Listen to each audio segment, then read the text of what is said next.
Hello student, स्वागत है आपका आईसीटी वर्चुअल क्लासेस में। मैं हूं कविता, आपकी साइंस टीचर।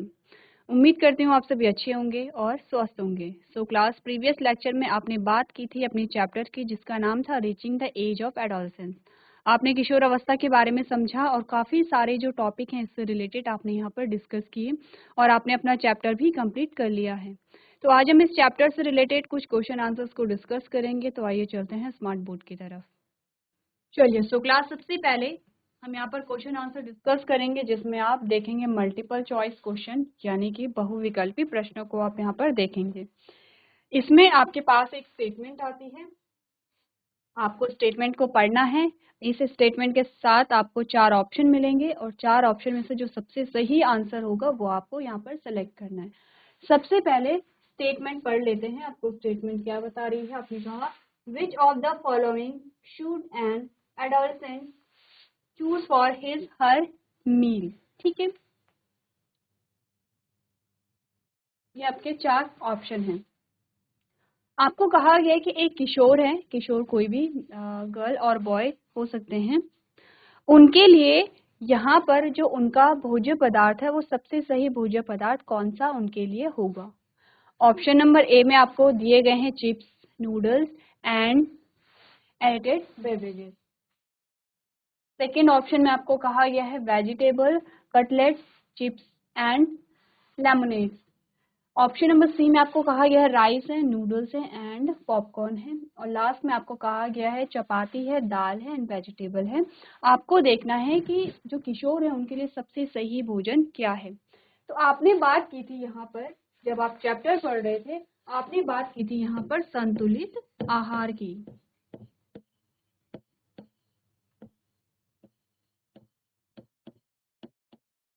संतुलित आहार में आपने बात की थी कि जिस भोजन में क्या हो, पोषक तत्व हों। कैसे पोषक तत्व?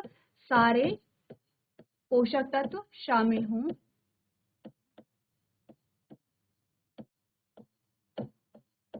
प्लस पोषक तत्व उचित मात्रा में हों।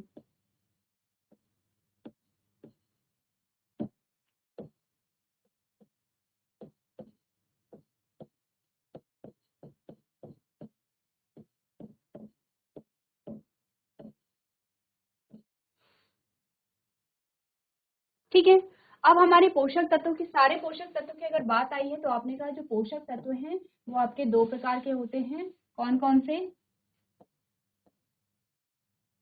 मैक्रोन्यूट्रिएंट और माइक्रोन्यूट्रिएंट।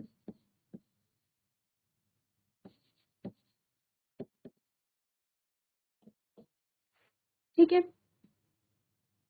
हमने कहा कि यहाँ पर न सिर्फ किशोरों को बल्कि सभी को क्या है, संतुलित आहार की आवश्यकता होती है। लेकिन अगर हम बात करें किशोरों की तो उन्हें कंपैरेटिवली ज्यादा होती है। क्यों? क्योंकि उनका शारीरिक विकास यहाँ पर हो रहा है, उनकी ग्रोथ यहाँ पर हो रही है, उन्हें ज्यादा एनर्जी की आवश्यकता है। ठीक है, इसीलिए क्या है, और जो लोग होते हैं या और एज के जो व्यक्ति होते हैं उनके कंपैरिजन में आप देखेंगे कि जो किशोर होते हैं उन्हें अधिक संतुलित आहार की आवश्यकता होती है। संतुलित आहार क्या हुआ? आपने कहा जिसमें सारे ही पोषक तत्व शामिल हों। सारे पोषक तत्व से मतलब है कि मैक्रोन्यूट्रिएंट्स भी शामिल हों और माइक्रोन्यूट्रिएंट भी शामिल हों। मैक्रोन्यूट्रिएंट्स में आप उन न्यूट्रिएंट की बात करेंगे जिनकी आवश्यकता आपको अधिक मात्रा में होती है, जैसे कि आपने कहा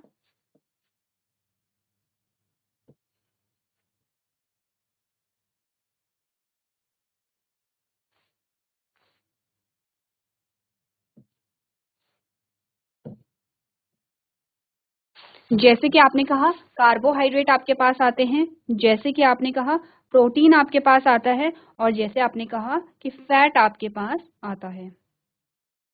बोला कार्बोहाइड्रेट्स आपके पास आ गए हैं, प्रोटीन है और फैट है।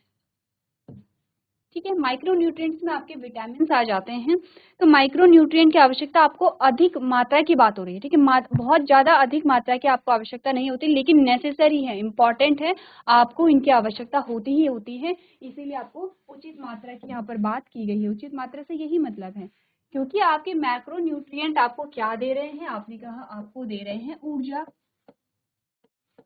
ठीक है, कौन आपको ऊर्जा देगा? कार्बोहाइड्रेट है, प्रोटीन है, अगर फैट है, कार्बोहाइड्रेट है और क्या है? फैट है।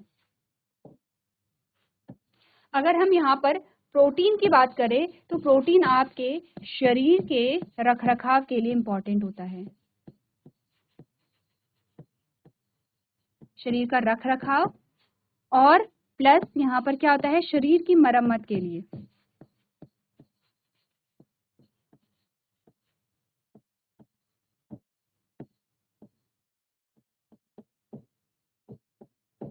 ठीक है, तो आपने ये सारी चीजें देखी है कि आपको पोषक तत्व से क्या क्या चीजें मिलती हैं, क्यों वो आपके लिए इम्पोर्टेंट है, इसीलिए आपको संतुलित आहार करना चाहिए। अब यहाँ पर क्वेश्चन ये आता है कि संतुलित आहार कौन सा होगा आपका? ठीक है, तो आपका बहुत इजी क्वेश्चन है, आप सभी इसका आंसर जानते हैं। आंसर इसका ऑप्शन नंबर क्या होगा? डी होगा।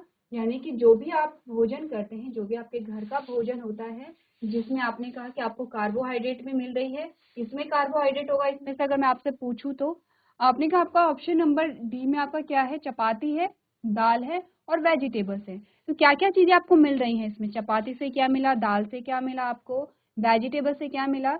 ये सारी चीजें आपको पता होनी चाहिए, क्योंकि आपने जब टेबल देखी थी, एक आपने टेबल देखी थी और टेबल में आपने देखा था भोज्य पदार्थ और उनसे प्राप्त होने वाले पोषक तत्व कौन कौन से। तो अगर आप चपाती की बात करेंगे तो आपने कहा कार्बोहाइड्रेट। ठीक है, अगर आपने दाल की बात की तो आपने कहा प्रोटीन। अगर आपने वेजिटेबल्स की बात की तो आपने कहा जो विटामिन है यहाँ पर वो आपको मिल रहे होंगे, अलग अलग प्रकार के विटामिन अलग अलग वेजिटेबल्स में आपको मिल रहे होंगे। क्लियर है इतनी बात? तो आंसर आपका क्या आया? ऑप्शन नंबर डी आपका बिल्कुल क्या है? करेक्ट आंसर है। एक्सप्लेनेशन अगर आपके आंसर की दी जाए तो क्या आपके पास आती है? देखिए, आपने कहा adolescent like everyone else should have a balanced diet. We should include all types of nutrients. Also, the diet should consist of a less refined and packaged food. Hence, the best option for the adolescents meal will be chapati, dal and vegetables. आपको यही कहा गया है कि वैसे तो सभी को हमें संतुलित आहार ग्रहण करना चाहिए, लेकिन यहाँ पर किशोरों को ज़्यादा आवश्यकता होती है किसकी? पोषक तत्वों की। इसीलिए पोषक तत्वों को, इसीलिए जो एडोलेसेंस होते हैं, जो यहाँ पर किशोर होते हैं, उन्हें संतुलित आहार ही ग्रहण करना चाहिए, पौष्टिक आहार ग्रहण करना चाहिए, जो कि आपका क्या है? ऑप्शन नंबर डी है। क्या क्या बोला आपने? कहा एक किशोर को अपने भोजन के लिए निम्नलिखित में से क्या चुनना चाहिए? क्या चिप्स, नूडल्स और वातित पेय पदार्थ है, सब्जी, कटलेट, चिप्स और नींबू पानी है, चावल, नूडल्स और पॉपकॉर्न है, या फिर आपने कहा चपाती, दाल और सब्जियां हैं। तो आपने कहा चपाती, दाल और सब्जियां हैं, क्योंकि पहला जो ऑप्शन है वो तो पहले ही कट जाता है। लेकिन आपने कहा कि यहाँ पर सब्जी ठीक है, नींबू पानी ठीक है, लेकिन यहाँ पर चिप्स आ गए हैं। सी में आपने कहा चावल ठीक है, यहाँ पर पॉपकॉर्न भी ठीक है, लेकिन यहाँ पर नूडल्स आ गए। तो ऑप्शन नंबर डी सबसे सटीक आंसर यहाँ पर होगा। तो एक बार अपने क्वेश्चन को देखिए और आंसर को नोट कर लीजिए।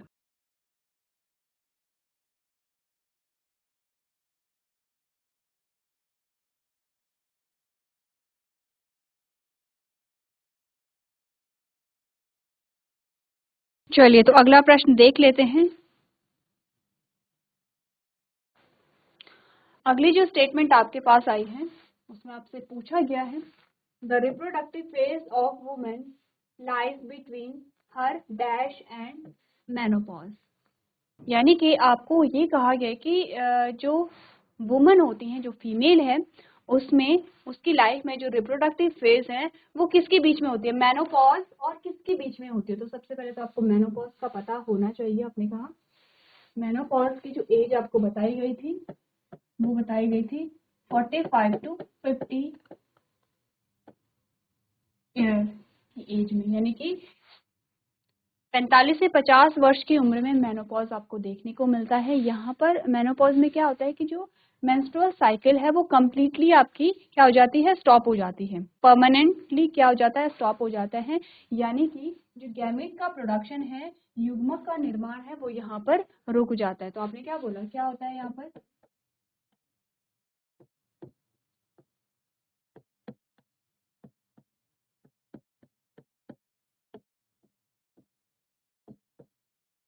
युग्मक का निर्माण रुक जाता है और जो मासिक धर्म आप देखते हैं वो यहाँ पर कंप्लीटली आपका क्या होगा, परमानेंटली आपका क्या होगा, रुक जाएगा। ठीक है, उसे आप मेनोपॉज कहते हैं।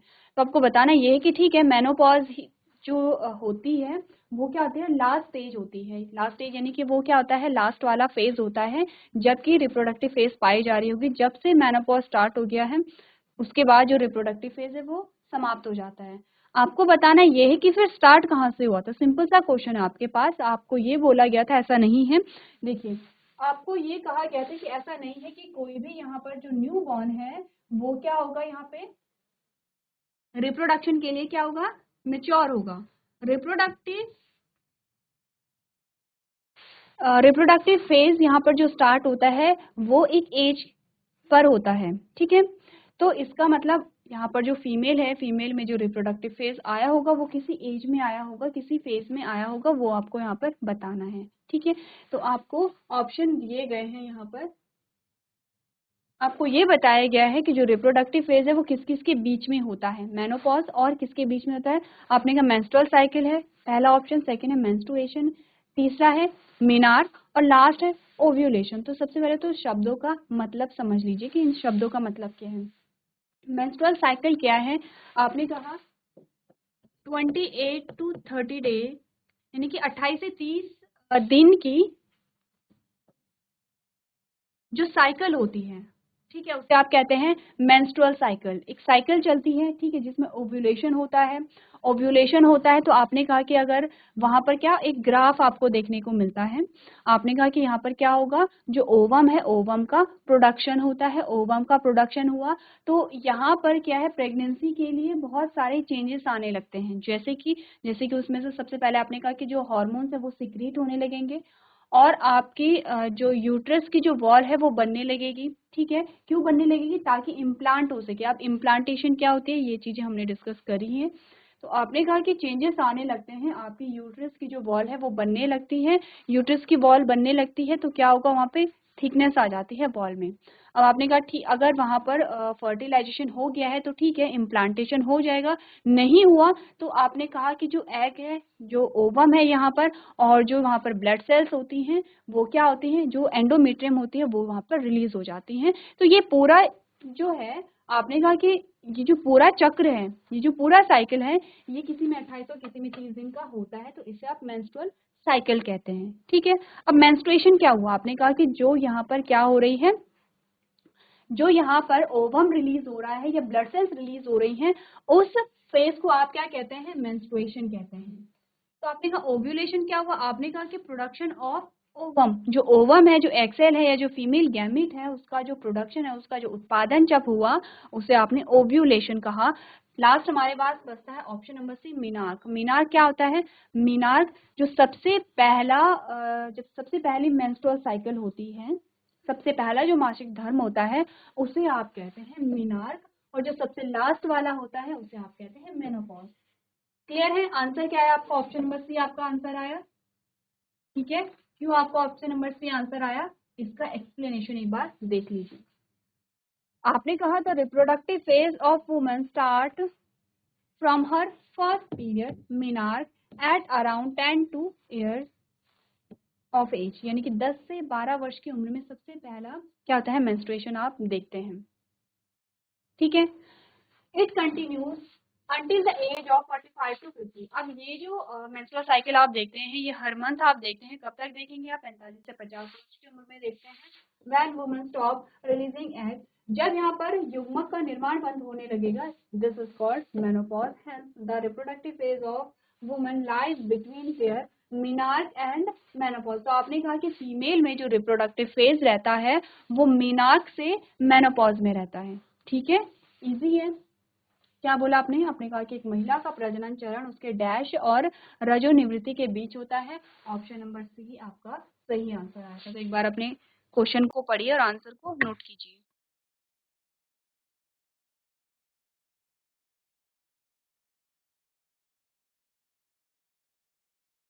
नेक्स्ट जो आपके पास स्टेटमेंट आए हैं, आपको कहा गया है स्वेट ग्लैंड यानी कि लार ग्रंथि,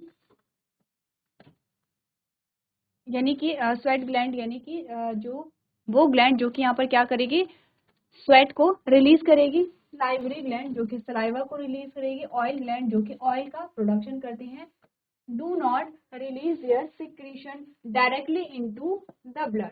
स्टेटमेंट 2 आपके पास आई है, these gland do not have duct. सबसे पहले बहुत अच्छा क्वेश्चन है, थोड़ा ट्रिकी वे में आपको बताया गया है। अच्छे से समझिए कि स्टेटमेंट, दो स्टेटमेंट आपके पास आई हैं, स्टेटमेंट 1 और स्टेटमेंट 2, 1 और 2 करके आपको दिखाया गया। ठीक है, 1 में आपको कहा गया कि स्वेट ग्लैंड, सलाइवरी ग्लैंड और oil gland do not release their secretion directly into the blood. ये तीनों जो ग्रंथियां हैं ये अपने सिक्रीशन को, अपने श्रावण को सीधे रक्त में नहीं ऐड कर रही हैं या सीधे रक्त में श्रावित नहीं कर रही हैं। ठीक है, नहीं करती हैं। स्टेटमेंट 2 कह रहा है these glands do not have duct, in glands के पास डक्ट नहीं होता है। तो सबसे पहले तो देखिए कि एग्जाम्पल जो आपके पास आए हैं, ग्लैंड्स का एग्जाम्पल आया है, ग्रंथियों का एग्जाम्पल आया है। और आपने जब ग्रंथियां पढ़ी थी तो आपने कहा था 2 प्रकार की ग्रंथियां होती हैं, अंतःस्रावी ग्रंथियां और बहिःस्रावी ग्रंथियां। ठीक है, अंतःस्रावी और बहिःस्रावी ग्रंथियों में क्या आपने डिफरेंस देखा था? अगर मैं आपसे कहूँ, आप बात कर रहे हैं ग्लैंड की, 2 प्रकार की ग्लैंड आपके पास आई हैं। आपने कहा एंडोक्राइन है और एक्सोक्राइन है, यानी कि अंतःस्रावी ग्रंथियां हैं और बहिःस्रावी ग्रंथियां हैं। आपने कहा कि जो यहाँ पर एंडोक्राइन ग्लैंड्स हैं ये क्या कर रही हैं? हार्मोन का सिक्रीशन कर रही हैं। कहाँ कर रही हैं? आपके ब्लड में कर रही हैं। ये आपका क्या है? यहाँ पर ब्लड है, यहाँ पर क्या है? ब्लड है। क्या सिक्रीट कर रही हैं ये? हार्मोन को कर रही होंगी। ठीक है, किसे करेंगे? हार्मोन को करेंगे।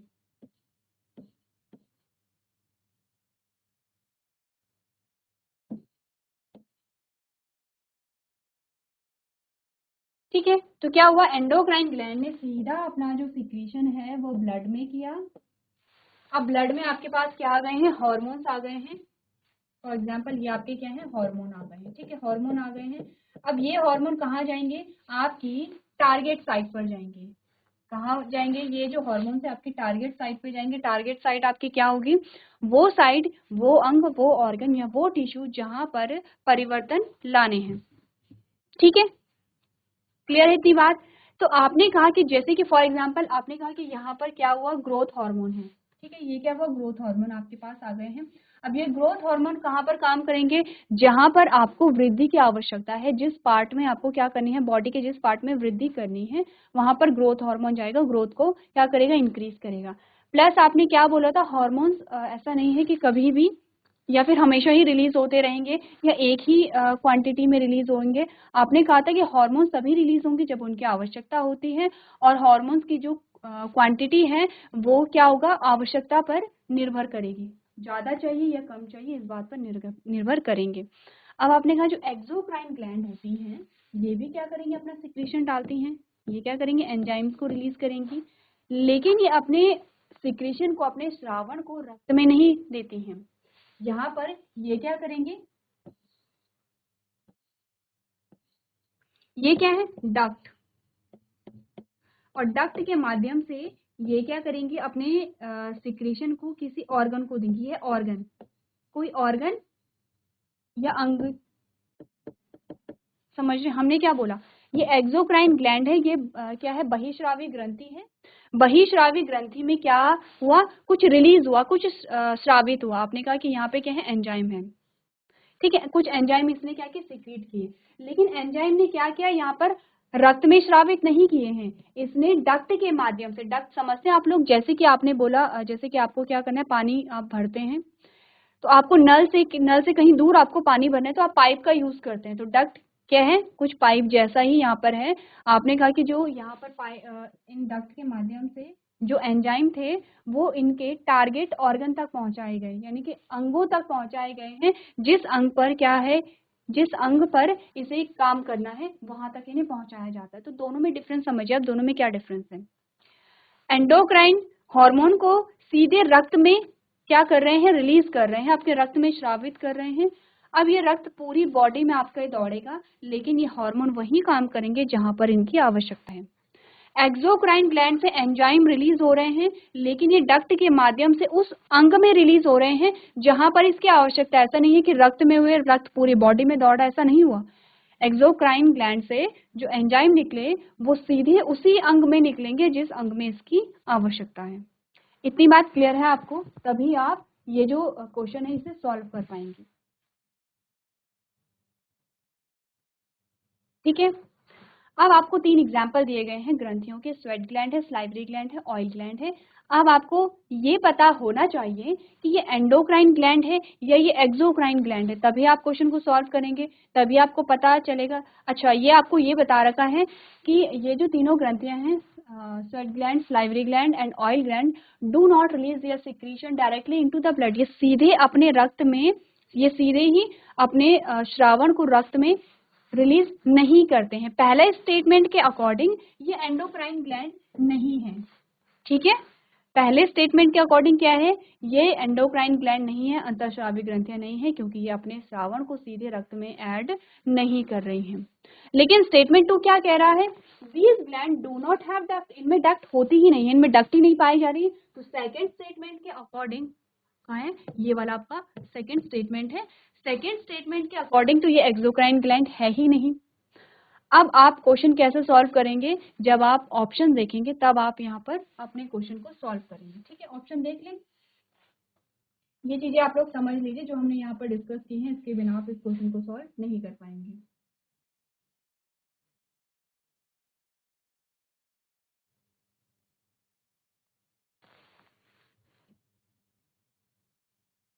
अब आपके पास ऑप्शन आए हैं तो आपको काफी सारी जो चीजें हैं वो समझ आने लगेंगी कि कैसे आप अपना क्वेश्चन सॉल्व करेंगे। आपने कहा बोथ स्टेटमेंट आर करेक्ट, दोनों ही स्टेटमेंट सही कह रही हैं, क्या ये सही है? आपने कहा कि देखिए आपका आंसर कुछ ना कुछ तो होना चाहिए, आपका आंसर क्या होना चाहिए, कुछ ना कुछ होना चाहिए। ये दोनों जो स्टेटमेंट है ये बहुत अलग अलग बातें कर रही हैं। पहली स्टेटमेंट कह रही है कि ये जो तीनों ग्लैंड्स हैं ये क्या है, एक्सोक्राइन ग्लैंड है, क्योंकि ये अपने श्रावण को रक्त में नहीं डाल रही हैं। ठीक है, एंडोक्राइन है, एक्सो नहीं, यहाँ पर क्या होगा, एंडोक्राइन होगा।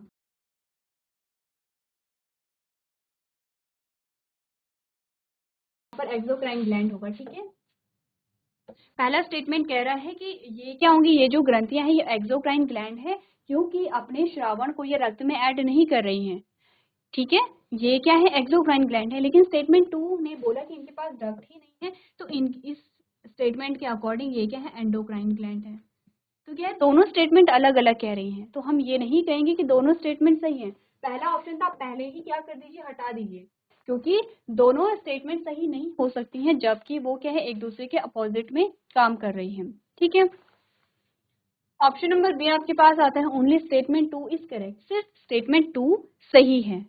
यानी कि स्टेटमेंट 2 के अकॉर्डिंग इन ग्लैंड्स के पास क्या होता है, डक्ट नहीं होती है, और अगर इनके पास डक्ट नहीं होती है तो इसका मतलब क्या हुआ, इसका मतलब क्या हुआ कि ये क्या है, एंडोक्राइन ग्लैंड्स हैं। ठीक है, क्लियर है इतनी बात?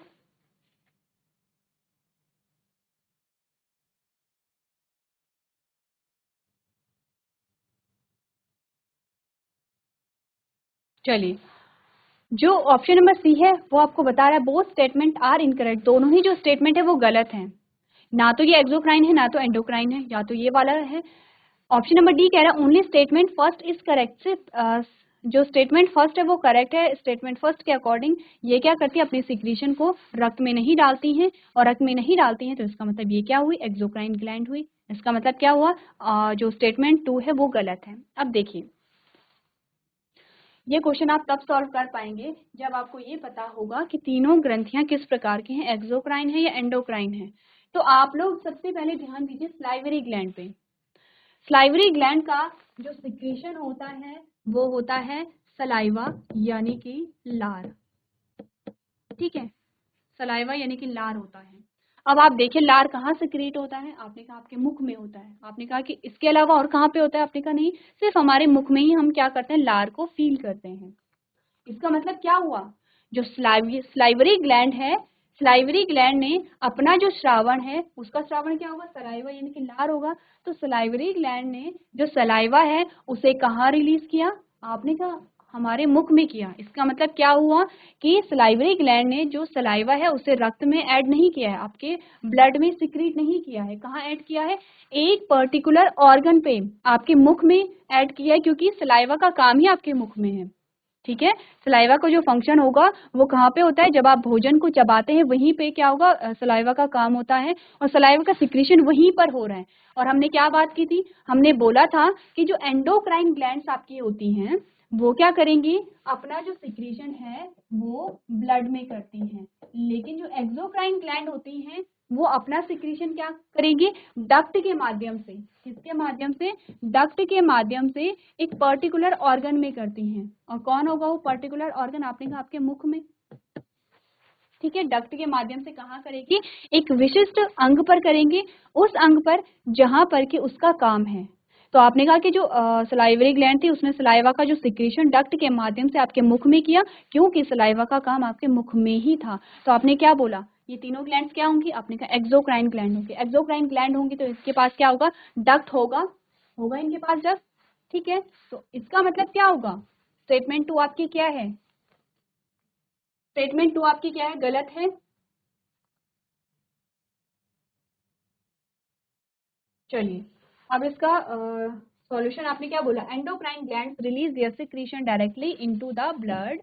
जो अंतःस्रावी ग्रंथियां होती हैं वो अपने श्रावण को सीधे रक्त में ही ऐड करती हैं, as they are ductless gland, क्योंकि जो अंतःस्रावी ग्रंथियां होती हैं वो क्या होती हैं? डक्टलेस ग्लैंड होती हैं। Whereas the exocrine glands like salivary gland have ducts do not release their secretion into the blood directly।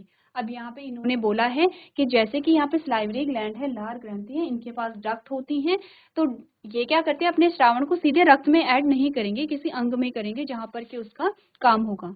Clear है इतनी बात? क्वेश्चन बहुत अच्छा है, और क्वेश्चन की जो लैंग्वेज है थोड़ा सा ट्रिकी है, आपको समझना है, क्वेश्चन आप सॉल्व कर लेंगे। तो एक बार अपने आंसर को आप नोट कीजिए।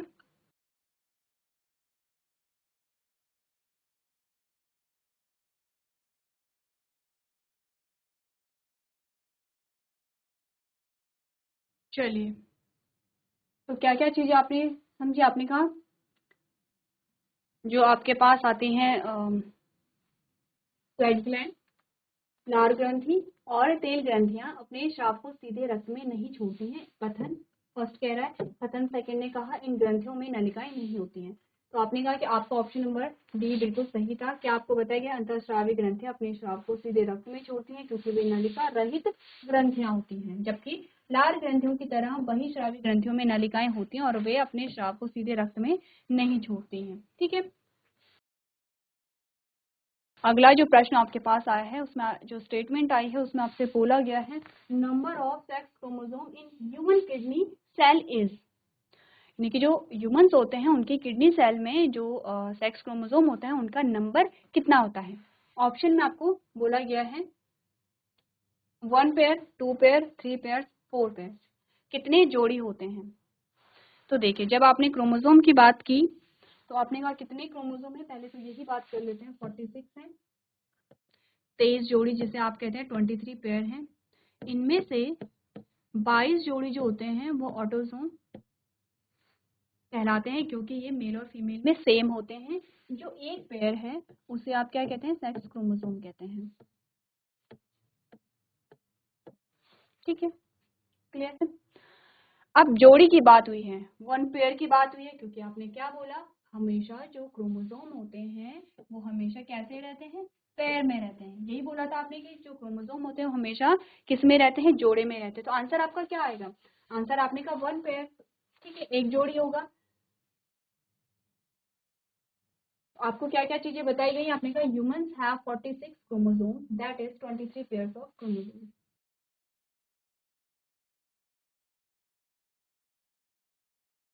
जो मनुष्य होते हैं उनमें 46 क्रोमोसोम होते हैं, या 23 जोड़ी आप इन्हें कहते हैं। In all cells except for gametic cells, that is sperm और एंड ओवा। आपको ये कहा गया कि जो हमारी सेल्स होती हैं, जो मनुष्य की कोशिकाएं होती हैं, उनमें सभी कोशिकाओं में जो नंबर ऑफ क्रोमोसोम है वो क्या होगा, डिप्लॉयड होगा। समझा था हमने डिप्लॉयड और हैप्लॉयड को, ठीक है। आपने कहा था कि जितनी भी सेल हैं हमारी, उनमें नंबर ऑफ क्रोमोसोम 46 होगा या 23 जोड़ी होता है। इसी को आप कहेंगे डिप्लॉयड, यानी कि हम क्या हैं, डिप्लॉयड हैं, यानी कि हम क्या हैं, 2n हैं। एक्सेप्ट, यहाँ पर क्या बोला गया है, सिर्फ किन कोशिकाओं को छोड़कर, जो गैमेटिक यानी कि जो युग्मक होते हैं उनको छोड़कर। तो युग्मक कौन कौन होते हैं, अगर हम ह्यूमन की बात करें, आपने कहा मेल एंड फीमेल गैमेट कैसे होंगे, हैप्लॉइड होंगे। हैप्लॉइड का मतलब होता है एन, इसका मतलब इनमें जो नंबर ऑफ क्रोमोसोम होगा वो कितना होगा, हाफ होगा, यानी कि 23 गुणसूत्र इनमें होंगे।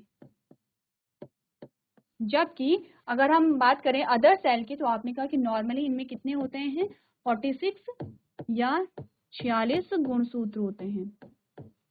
ठीक है, क्लियर है इतनी बात।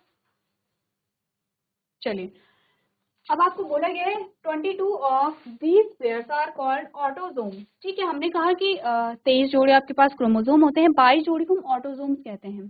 क्यों? And look the same in the both male and female, क्योंकि मेल और फीमेल में सेम ही होते हैं, सेम ही दिखते हैं। ठीक है, the 23rd pair called sex chromosome differ in males and females. जो यहाँ पर 23वां जोड़ा होता है वो मेल और फीमेल में अलग अलग होता है। आपने कहा females have 2 copies of x chromosome, that is x x. जो फीमेल है, फीमेल में आप कैसे रिप्रेजेंट करते हैं, अगर आपको मेल और फीमेल को क्रोमोसोम के अकॉर्डिंग रिप्रेजेंट करना हो तो आप कहते हैं फीमेल है, एक्स एक्स का मतलब है फीमेल है।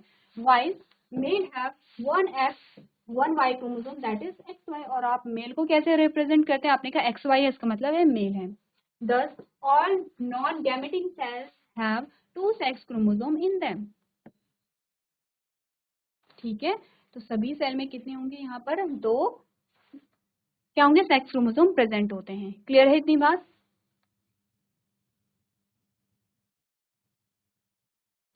चलिए, अब नॉन गैमेटिक सेल्स की क्यों बात हुई है, नॉन गैमेटिक सेल्स आपको बोला गया है, पढ़ लेते हैं एक बार। आपको ये कहा गया था कि मानव गुर्दे में कोशिका में लिंग गुणसूत्रों की संख्या कितनी होती है, आपका आंसर था 1 जोड़ी। क्यों 1 जोड़ी था, आपने कहा मनुष्य में 46 गुणसूत्र होते हैं, यानी युग्मक कोशिकाओं, शुक्राणु और अंडाणुओं को छोड़कर सभी कोशिकाओं में 23 जोड़ी गुणसूत्र होते हैं। इनमें से 22 जोड़ियों को आप ऑटोजोम्स कहते हैं, और ये पुरुषों और महिलाओं में दोनों एक जैसे ही दिखते हैं। 23वें जोड़े को आप क्या कहते हैं, यहाँ पर सेक्स क्रोमोसोम कहते हैं, जो पुरुष और महिलाओं में भिन्न भिन्न होता है। महिलाओं में एक्स गुणसूत्र एक्स एक्स की 2 कॉपियां होती हैं, जबकि पुरुष में एक एक्स और एक वाई क्रोमोसोम होता है। इस प्रकार सभी गैर युग्मक कोशिकाओं में 2 क्या होते हैं, यहाँ पर लिंग गुणसूत्र होते हैं। गैर युग्मक कोशिकाओं से क्या मतलब है, युग्मक के अलावा जो बाकी सारी कोशिकाएं हैं वो गैर युग्मक कोशिकाएं हुई। तो आपने कहा कि युग्मक में फिर क्या होगा, युग्मक में कितने लिंग गुणसूत्र होंगे, अगर आपसे पूछा जाए। मैंने कहा ये है एक्स एक्स यानी कि फीमेल, मैंने कहा ये है एक्स वाई यानी कि मेल। ठीक है,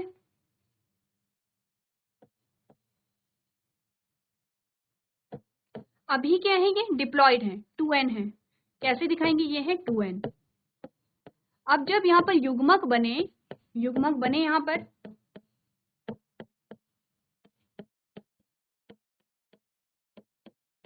आपने कहा ये हो गए हैं n, n का मतलब समझ रहे हैं आप लोग, हैप्लॉइड। ठीक है, प्लस आपको और क्या चीज यहाँ पर दिख रही है, आपने कहा जो यहाँ पर युग्मक बने हैं, जो गैमीट बने हैं, गैमीट में सिर्फ एक ही सेक्स क्रोमोसोम पाया जा रहा है, दोनों सेक्स क्रोमोसोम नहीं पाए जा रहे हैं। अगर आप बात करें इस गैमीट के, आपने कहा सिर्फ एक ही एक्स क्रोमोसोम है। अगर आप बात करें इसकी, आपने कहा इसमें भी एक ही क्रोमोसोम है। आपने कहा इसकी बात करें, इसमें भी एक ही एक्स क्रोमोसोम है और इसमें भी एक ही वाई क्रोमोसोम है। यानी कि जो गैमीट होते हैं उनमें सिर्फ एक ही लिंग गुणसूत्र आपका पाया जाएगा, आइदर एक्स और वाई। ठीक है, क्लियर है इतनी बात। चलिए, तो अपने आंसर को आप नोट कर लीजिए।